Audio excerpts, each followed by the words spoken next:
Des moments avec Dieu avaient un temps de réflexion pour chaque jour. 4e mars. Une œuvre de Dieu.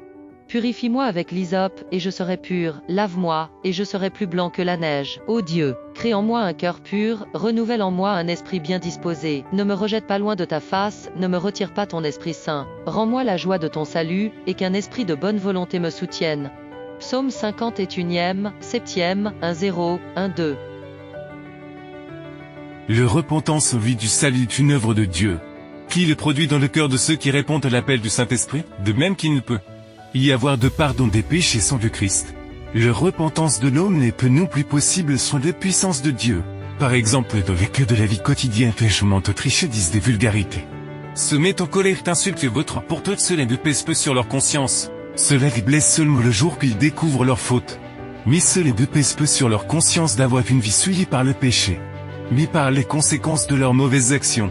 Ils ne se repentent jamais et ne cherchent qu'à changer et s'ils en ont l'occasion, ils recommencent, comme le roi d'Égypte à l'époque de Moïse. Il confessait son péché lorsque les fléaux venaient dévaster son pays. Mais lorsque les fléaux disparaissaient, il défiait le nouveau Dieu.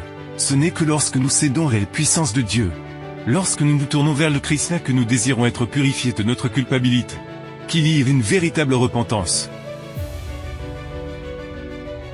La prière de David après sa chute illustre la nature du véritable chagrin pour le péché. Son repentir était sincère et profond. Il n'a pas cherché à atténuer sa culpabilité et sa prière n'a pas été inspirée par le désir d'échapper au jugement qui le menaçait. David a vu l'énormité de sa transgression et la souillure de son âme. Il a abhorré son péché. Il demande non seulement le pardon, mais aussi la purification de son cœur. Il aspire à la joie de la sainteté et au rétablissement de l'harmonie et de la communion avec Dieu.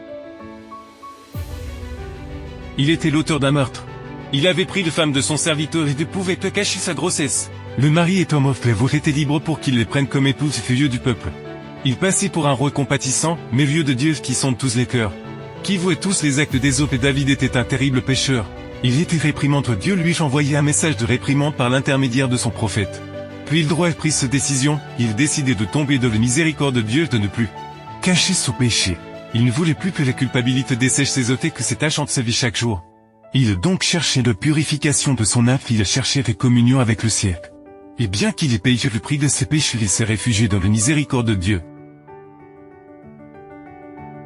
Mais lorsque le cœur cède à l'influence de l'Esprit de Dieu, la conscience est vivifiée et le pécheur discerne quelque chose de la profondeur et de la sainteté de la loi sacrée de Dieu. La vraie lumière illumine les chambres secrètes de l'âme, et les choses cachées sont révélées. La conviction s'empare de l'esprit et du cœur. Le pécheur reconnaît alors la justice de Jéhovah, et il est terrifié à l'idée de comparaître dans son iniquité et son impureté devant celui qui sonde les cœurs. Il voit l'amour de Dieu, la beauté de la sainteté, et la joie de la pureté. Il aspire à être purifié et à retrouver la communion des cieux.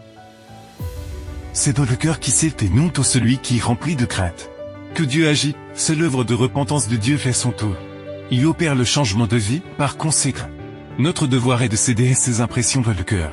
Dieu peut faire de nous des êtres idéaux pour le siècle à condition que nous le lui permettions. Amen. Merci pour écouter cet audio. Nous vous invitons à partager avec votre. Contactez et visitez le site web. biblewell.com